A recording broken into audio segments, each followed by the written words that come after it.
Hi guys, I'm actually going to do the problems that we did in class together, okay? Because it seems like you guys need as many videos as possible for this lesson, okay?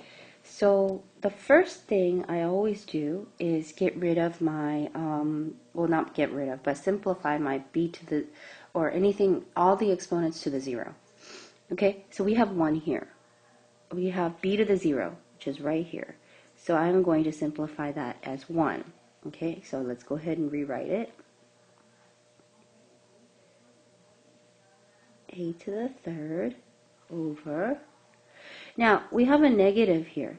We have a negative exponent here.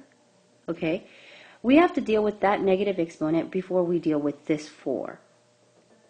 So what I'm going to do is, in order to move that, change that negative exponent, negative 2, to a positive 2, I'm going to move this entire thing up. This entire thing, I mean, everything that's inside of the parentheses. So when I do that, I get negative b to the 4th, to the 2nd, okay? And that 2 turns into a positive now, okay? So let's go ahead and rewrite. That's a negative 4 to the 3rd, negative 1. Now, you guys are wondering, how come, Miss Alstrom, that this negative 4 did not go to the top? Well, that negative 4, we are not going to do anything with it unless we deal with this 3. We have to distribute this 3 in order for us to work on that negative 4 or do anything with that negative 4. It's actually hidden. You can think of it as hidden, okay, until we work on that 3, okay? So now I'm going to go ahead and distribute that 3, and I'm also going to distribute this 2. So I end up with a negative 2a to the 3rd.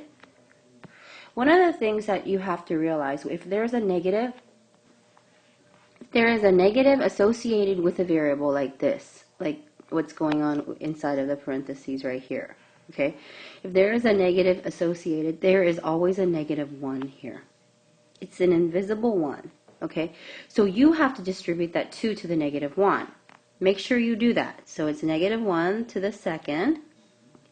Okay, and then b, 4 times 2 is 8. 4 times 2 is 8. Divided by, okay, let's go ahead and distribute this 3. We also have a negative 1 here, okay? So I have to take that negative 1 to the 3rd, a to the 3rd, b to the negative 12, to the negative 1. Now, let's go ahead and simplify. We have a negative 1 to the 2nd right here, which becomes a 1. Okay, but we have a negative 1 to the 3rd, which is a negative 1 times a negative 1 times a negative 1, which is a negative 1.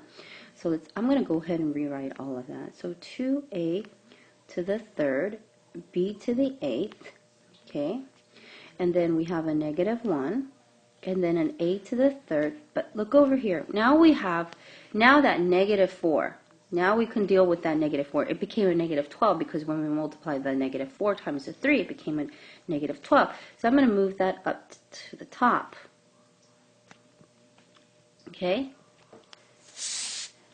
Now, let's look at our signs. We could actually put this negative and attach it to that number right there. We can attach that negative anywhere to a number. Okay? So we have a negative and a negative, which makes this whole expression now positive. Okay? So we have a positive. That's really messy. I don't really like it. We have a 2. Okay? And we originally started out with a negative and a negative here. And so those are going to be positive now. And then let's go ahead and start simplifying. Okay? This is my favorite part. We look at everything in the numerator and we start simplifying. We see a 2. Can we multiply anything with a 2? No. In the numerator? No. How about an a? Can we combine any other bases that's the same? No. But how about a b? We have an 8 and a 12 as our exponent. What do we do with the 8 and 12? We add them. And then we have an a to the 3rd. We can't do anything to the denominator. Now, since all of my numerator and all of my denominator have been simplified, I can now simplify everything that is up top versus on the bottom in the numerator versus what's in the denominator. So I have a 2. Nothing could be simplified. There's a 1 here, but I mean 2 over 1 is still 2 over 1. So let's go ahead and write that. Okay, a to the third and an a to the third. That is a to the third, a to the third, a to the third minus 3, which is a to the 0, which equals 1. So I don't even have to worry about that. And my b to the 20th cannot be simplified, so it stays as is. Okay, now let's go ahead and deal with this negative 1. Negative 1, basically, all it does is takes everything in the numerator, and now it's going to put it in the denominator, and takes everything in the denominator and puts it into the numerator. Sorry, I'm going to make this arrow better, like this. Okay? Or what we're actually doing is we're doing 2 to the negative 1, b to the negative 20, and then 1 to the negative 1, which everything flips positions. So it becomes 1 over 2b to the 20th. And that, guys, is my final answer. Good job.